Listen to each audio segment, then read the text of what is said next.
কিন্তু উনি বলছে দেয়াই সম্ভব না। তখন আমি বললাম কেন দেবেন না স্যার, কেন দেবেন না বলার সাথে সাথে উনি আমার পর ওই ঘরের ভিতর থেকে মারতে মারতে বাইরে পর্যন্ত নিয়ে আসছে। বহু মানুষ দেখছে সেই ছবি।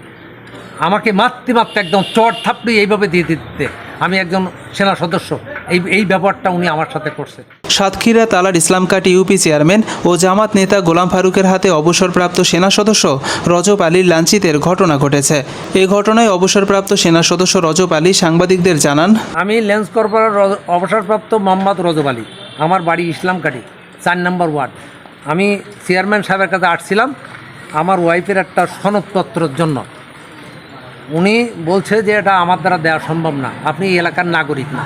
আমি বললাম যে আমার স্থায়ী বাড়ি ঠিকানা ইসলামকাটি, আমি ভোটার হয়েছি চিটাগাং, তাহলে আপনি আমার দেবেন না, আমার জমি সম্পত্তি সব আমার ভাই ব্রাদার এই ইসলামকাটিতে।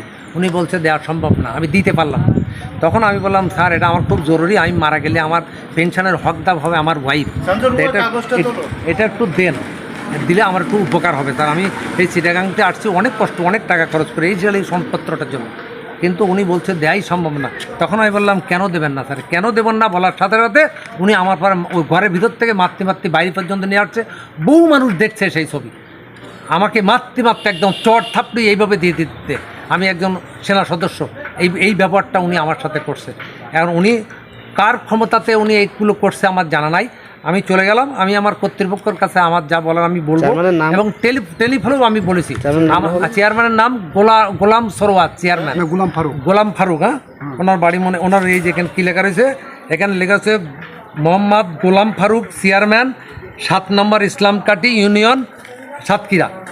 আমার কথা হলো যে এই যে কাগজটা, এটা উনি আগে দিয়েছে। আপনার সঙ্গে কি সচিব বেয়াদবি করেছে? সচিব সাহেব আমার পুরো চড়াও হয়ে গেছে। উনি আমার বলছে যেদিকে আসেন আপনাকে ব্যবস্থা করব, এইভাবে উনি আমাকে, আমার আচরণ, আমি এখানে একা, আমি আর কিছু করতে পারিনি। আর এদের লোকজন আরও অনেক লোক ছিল, আমাকে ধরে টানতে টানতে বাইরে নিয়ে আসছে। এই ধরনের আচরণ করছে ওরা আমার সাথে। হ্যাঁ, আমি এটার যথাযথ বিচার আমার কর্তৃপক্ষের কাছেও দেবো, আমি আমার এলাকার কাছেও, এই অত্র এলাকার লোকদের কাছেও আমার আবেদন। ওনার মতো লোককে, ওনার মতো লোক, এই ধরনের লোক এখানে থাকাচ্ছে না থাকাই ভালো। ইসলামকাটির বাসীও আমার কাছে আবেদন, ইসলামকাটির বাসীর কাছেও আমার আবেদন, এর মতো লোকরে এখান থেকে যা ব্যবস্থা করার কথা তা যেন করে।